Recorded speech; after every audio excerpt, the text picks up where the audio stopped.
வணக்கம். எது துறவறம்?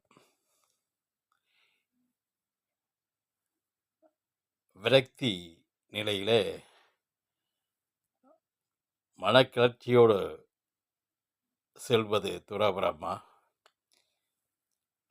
அனைத்து கடமைகளும் முடித்து அவர்களுடைய குடும்பத்தாருடைய எண்ணப்படி அவர்களுடைய சந்தோஷத்தைப்படி சொல்வது துறவரமா? இது துறவரம். இது உண்மை சம்பவம். வத்திரா இருப்புன்னு நினைக்கிறேன். ரொம்ப நாளாச்சு அதை அடியன் பார்த்து. அந்த பகுதியை சேர்ந்த ஒரு பெரியவாள், அவர் ஆசிரியராக இருந்து ரிட்டையர்ட் ஆனவர். மீண்டும் அதே ஊரில் கிராம தலைவராகவும் இருந்து பஞ்சாயத்து தலைவராகவும் இருந்து பணி செம்மையாக செய்து கொண்டிருந்தவர். அவருடைய எண்ணங்கள் வீட்டில் உள்ளவரிடம் சொல்கிறார். அவர் என்ன சொல்கிறாருன்னா, கடமைகளாக முடிந்து விட்டது, என்னுடைய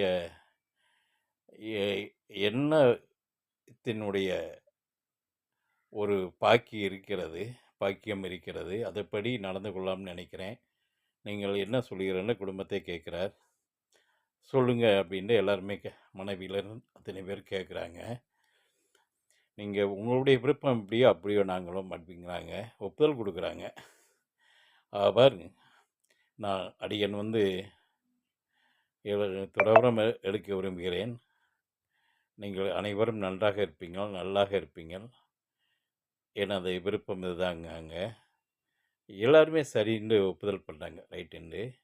ஒரு முறையாக இவருடைய பென்ஷனை ஓய்வூதியத்தை மனைவின் பேரை அப்படியே அலுவலகத்துக்கு சென்று சரண்டர் செய்து விடுகிறார். உண்மை நிகழ்வினுடைய நிலையை சொல்லி அவர் மனைவிக்கு உரிய அமௌண்ட் எவ்வளவோ அவ்வளவுதான் கிளியர் பண்ணி மனைவிக்கு மாற்றி விடுகிறார்.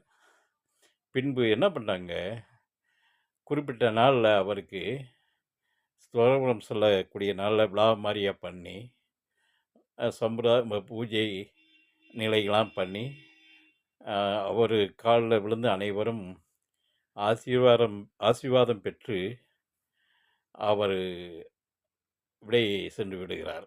குடும்பத்தை விட்டு துறவரம் சொல்கிறார். இது எவ்வளவு புனிதமானது! விரக்தி தேவையில்லை, சுகத்தோடு சுகமாக சொல்வது